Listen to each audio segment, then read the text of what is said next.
رسول ابھی تکبیر پڑھا رہے تھے. شیخ صدوق نے اعمالی میں سے لکھا رسول ابھی تکبیر نوازے کو ساتھ لے کر آئے تھے مسجد نبوی میں, اور یہ ہمارے یہاں پر مسلم ہے اور مستحب ہے.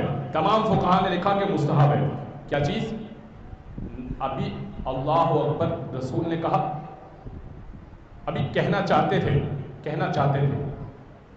یہ نواسے نے کہا, تو نواسے کی ادا اتنی پسند آئی کہ رسول نے کہا, سب نے بھی کہہ دیا, تو نواسے نے دوبارہ کہا. مجھے ایمان سے بتائیے دوسری تکبیر پہ نماز باطل ہوتی ہے یا نہیں ہوتی ہے؟ جان بوجھ کر دوسری تکبیر پہ نماز باطل ہے یا نہیں ہے؟ حسین نے دوبارہ کہا, رسول نے دوبارہ کہا, آقا نے تیسری مرتبہ کہا, رسول نے تیسری مرتبہ کہا, آقا نے چوتھی مرتبہ کہا, رسول نے چوتھی مرتبہ کہا, آقا نے پانچویں مرتبہ کہا, رسول نے پانچویں مرتبہ کہا, آقا نے چھٹی مرتبہ کہا, رسول نے چھٹی مرتبہ, آقا حسین نے ساتویں مرتبہ کہا تو رسول نے ساتویں مرتبہ.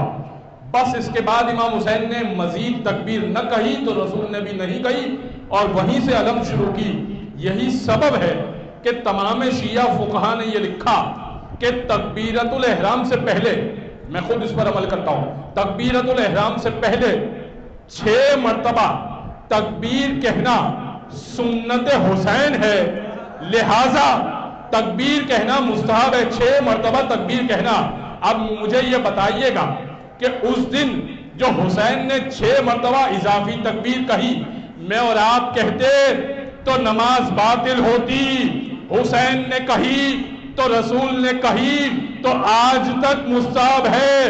یہ ہے اشہد انک قد اقمت الصلاۃ. اے حسین, نمازوں کو آپ نے قائم کیا ہے. یہ ہے نماز قائم کرنا.